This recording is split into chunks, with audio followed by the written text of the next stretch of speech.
Game week 2 आ गया है, जिसे हम स्पेनिश में बोलते हैं खुरनादा दोस्त। और इस क्लब में मेरे को लगा था अभी तक तो एटलीस्ट ड्रामा सेटल हो गया होगा, सारी चीज़ें सेटल हो गई होगी और हम फुटबॉल पे कॉन्सेंट्रेट कर पाएंगे। But we are talking about football club Barcelona, और इस क्लब में ड्रामा कभी ख़त्म नहीं होता।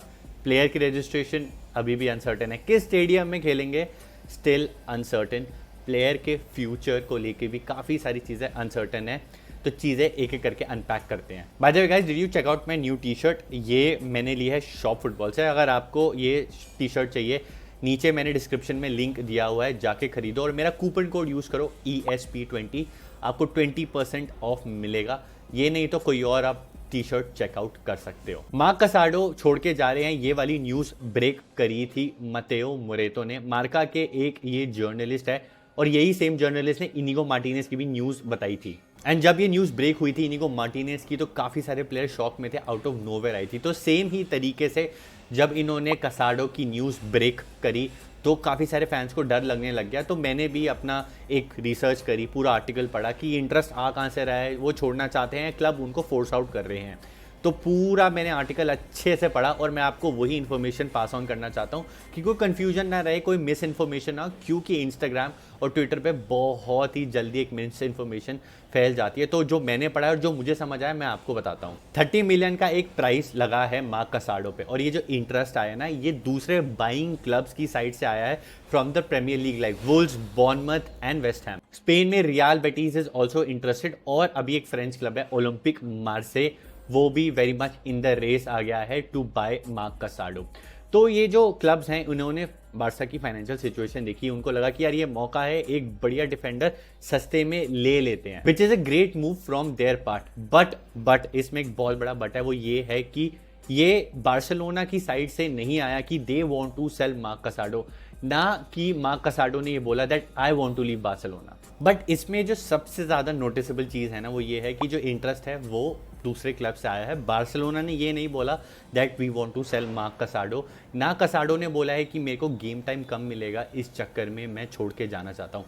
हांसी फ्लिक, बार्सिलोना, कसाडो, ये तीनों पार्टीज आप ले लो, so they have shown zero interest कि मार्क कसाडो छोड़ के जाना चाहते हैं या हम इनको बेचना चाहते हैं because of the financial situation. तो ये बड़ी एक इंपॉर्टेंट चीज़ है जो हमें नोट देनी है, क्योंकि ना एक पैनिक सिचुएशन हो जाती है बार्सिलोना को लेके, लोग बड़ी जल्दी ना एक कंक्लूजन पे जंप कर जाते हैं। तो मैं आपको एक फुल पिक्चर देना चाहता हूँ और उसके बाद ही आप एक अपना ओपिनियन फॉर्म करना। बट आई अंडरस्टैंड इस क्लब में ना काफ़ी सारे प्लेयर्स का फ्यूचर अनसर्टन होता है, लेकिन यहाँ पे एक थोड़ी गुड न्यूज़ भी आ गई है। आपने अभी देखा होगा कुंडे ने अपना कॉन्ट्रैक्ट साइन कर लिया है with FC Barcelona till 2030।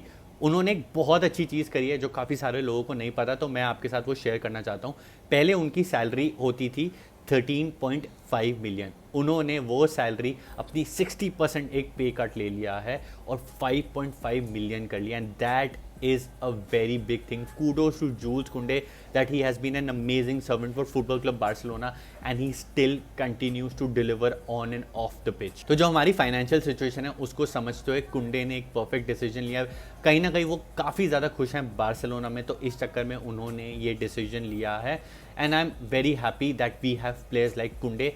And with that एक और प्लेयर है फ्रैंकी डियोंग, उनका भी एक कॉन्ट्रैक्ट रिन्यूअल का भी सागा चल रहा है। जो उनके पुराने एजेंट थे उनके साथ उनका एक पंगा पड़ गया था, जिस चक्कर में वो अपना कॉन्ट्रैक्ट रिन्यू नहीं कर पा रहे थे, तो उन्होंने अपने पुराने जो एजेंट है उनको सैक कर दिया है, नए एजेंट आएंगे। और फ्रैंकी डियोंग का भी एक न्यूज़ आ रही है कि उनको 2 साल का कॉन्ट्रैक्ट मिलेगा प्लस 1 ईयर, तो 2029 तक हम अज्यूम कर रहे हैं कि वो हमारे क्लब में रहेंगे। करंट कॉन्ट्रैक्ट रन टिल 2026 और फ्रैंकी ने भी एक मैसिव पे कट ले लिया है। अभी कुछ पेपर्स पे साइन नहीं हुआ, बट रिपोर्टेड सैलरी ये है कि जो फ्रैंकी 34 to 35 मिलियन की सैलरी पे थे वो कट के ऑलमोस्ट 40 to 50% कम हो जाएगी and he will bring down his salary to 18 million gross. तो मतलब इतना बड़ा डिडक्शन ले रहे हैं। Again a great servant to football club Barcelona and I am happy कि कहीं ना कहीं उनको भी हम कुछ साल पहले तक फ्रैंकी जा जा जा चिल्ला रहे थे, he is also staying performing on the pitch and also taking that pay cut, understanding the situation at football club Barcelona, तो सल्यूट टू हिम। बट अभी भी एक चीज़ ख़त्म नहीं होती है इस क्लब में, वो है स्टेडियम वाला ड्रामा। 2 साल पहले हमने कैंप नाउ छोड़ा था, आते आते हमें लगा अभी तक तो स्टेडियम रेडी हो जाएगा, बट अभी भी स्टेडियम रेडी नहीं हुआ। जब भी मैं पिक्चर्स देखता हूँ ना इस क्लब की, वो जो रेडी हो गया है हमारा कैंप नाउ, तो लगता है यार रेडी तो है, बट कभी ना कुछ ड्रामा हो ही जाता है। कभी हमें लाइसेंसेस नहीं मिल पाते, अथॉरिटीज़ अलाउ नहीं करती है। तो अब कहानी में एक नया ट्विस्ट और आ गया है, एंड काफ़ी प्रिडिक्टेबल ट्विस्ट है। वो ये है कि हम शायद से 14 सितंबर तक भी कैंप नाउ रेडी नहीं कर पाएंगे, हमें तब तक भी ग्रीन लाइट नहीं मिल पाएगी। तो एक ऑल्टरनेटिव जो है उसके बारे में हमें सोचना पड़ जाएगा, और मोस्टली ऑल्टरनेटिव ये होने वाला है कि हम अपना मैच शायद से जिरोना के होम ग्राउंड में खेलेंगे। अगर आपको नहीं पता, जिरोना का होम ग्राउंड है एस्टाडियो मोंतेविली, तो उसको हम कंसिडर कर रहे हैं। और इस सिचुएशन पे हम आए क्यों, मॉन्जुइक में भी तो खेल सकते हैं ना। तो मॉन्जुइक का प्रॉब्लम यह है कि उस टाइम पे पोस्ट मलोन का एक कॉन्सर्ट है, एक दिन पहले या 2 दिन पहले कुछ उसके अराउंड ही उनका कॉन्सर्ट है। तो इस चक्कर में प्रिपेयर नहीं कर पाएंगे हम फॉर द गेम, टाइम में इतनी कमी होगी। तो मॉन्जुइक रूल आउट हो रहा है कहीं ना कहीं to play our first home game. Johan Cruyff stadium को भी हम कंसिडर कर सकते हैं, बट अभी हाईली लाइकली ये है कि शायद से हम जिरोना के स्टेडियम में खेलेंगे। और एक फोर्थ ऑप्शन जो है वो ये है कि शायद से हम फिर से रिक्वेस्ट डाल देंगे ला लीगा को कि ये जो मैच है हम वलेंसिया के होम ग्राउंड पे खेलें। 4 गेम्स जो हमारी होंगी, चारों की चारों अवे हो जाएंगी। तो यहाँ पे हम अपना सीज़न का सारा बिगनिंग अवे मैचेस में कर रहे हैं। प्रॉब्ली हमें बाद में ये हेल्प करे, बट अभी करंट सिचुएशन कैंप नाउ को लेके ये है। स्टेडियम के बारे में और बात करते हुए मैं आपको एक और चीज़ बता देता हूँ, वो ये है कि यूएफए के इंस्पेक्टर्स आए थे कैंप नाउ में। उन्होंने अच्छे से स्टेडियम को देखा, क्या बन गया है क्या नहीं बन गया, क्योंकि यूएफए का रूल जो है वो ये कहता है कि अगर आपने होम गेम अपना जो लीग फेज़ है खेल लिया एक स्टेडियम में, तो आपको उसी को कंटिन्यू करना होगा। जो हमारे नॉकआउट फेजेस हैं, अगर हमने लीग फेज़ ख़त्म कर लिया, अगर हम नई टॉप 8 में आते हैं और हमें नॉकआउट राउंड खेलना पड़ता है, तब तक टिल फेब तक हमें सारे मैचेस उसी स्टेडियम में खेलने पड़ेंगे। शायद से वो मॉन्जुइक होगा। तो इंस्पेक्टर्स आए यूएफए के, उन्होंने स्टेडियम देखा और एक चीज़ हमको हेल्प कर दी कि जो आपका पहला गेम होगा, जो चैंपियंस लीग शुरू हो रहा है वो 16 सितंबर से शुरू हो रहा है। तो जब भी बार्सिलोना खेलेगी सितंबर में, आपका जो पहला गेम होगा वो होम गेम नहीं होगा, वो आपका अवे गेम होगा। जनरली क्या होता है, जो आपका ड्रॉ होता है उसमें डिसाइड होता है कि आप होम खेलोगे अवे खेलोगे। बट यूएफए ने ग्रांट कर दिया कि यार चलो यार, तुम पहला गेम ना अवे खेल लो, तब तक स्टेडियम रेडी कर लो, ताकि तुम एटलीस्ट कैंप नाउ को यूज़ करना शुरू कर दो। तो authorities are helping us, which is a surprise, because as Barca fans La Liga से तो हमें कभी कोई हेल्प नहीं मिलती, कोई सपोर्ट नहीं मिल पाता। So this was a good news कि चलो यूएफए ने थोड़ा सपोर्ट दिखाया। जो भी है अब हमें टाइम ही बताएगा कि हम कौन से स्टेडियम में खेलेंगे। और इन सब ड्रामा के बीच में ना हम भूल ही जाते हैं that we are playing against Levante, newly promoted side है फ्रॉम वालेंसिया। लेवांटे को हमने पहले भी देखा हुआ है ला लीगा में खेलते हुए काफ़ी सारे साल। कुछ मैचेस में हमारे लिए चीज़ें उन्होंने काफ़ी मुश्किल की हुई है, बट दिस टाइम अभी न्यूज़ आ रही थी ना, उनके प्लेयर रजिस्टर्ड नहीं है। होपफुली प्लेयर रजिस्टर हो गए होंगे अभी तक, वरना हम उनके अकेडमी प्लेयर्स के अगेंस्ट खेलेंगे। फिर से वही अभी मायोरका के साथ देखा था क्या हुआ था, ना के बराबर प्लेयर्स थे, 2 प्लेयर को रेड कार्ड मिल गया और सारे फैन खुंदक में आ गए। तो I want a competitive match जिसमें बार्सिलोना अच्छा परफॉर्म करे, एक अच्छी मार्जिन से जीते, and for that we need all our players available. और गुड न्यूज़ ये है कि ऑल्मो को तो हमने लास्ट गेम में देख लिया था, he came on, he played, and Lewa कहीं ना कहीं रूल आउट हो गए थे।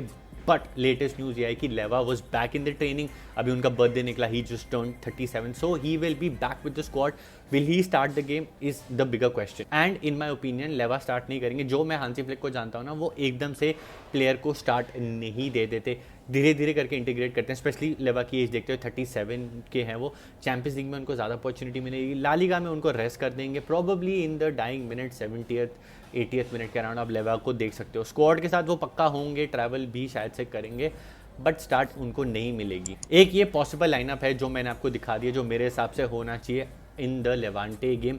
बाकी गाइस क्या लाइनअप होगा आप भी मेरे को नीचे कमेंट करके बता देना। प्लेयर्स के बारे में बात करें तो रजिस्ट्रेशन के बारे में बात ना हो फुटबॉल क्लब बार्सिलोना में, ऐसा हो ही नहीं सकता। And Hansi Flick is very unhappy with the management, क्योंकि प्लेयर रजिस्टर नहीं हो पाए हैं। कहीं ना कहीं उनको एक गारंटी दी थी कि इस टाइम तक, इस डेट तक प्लेयर रजिस्टर हो जाएंगे, ये इशूज रिजॉल्व हो जाएगा।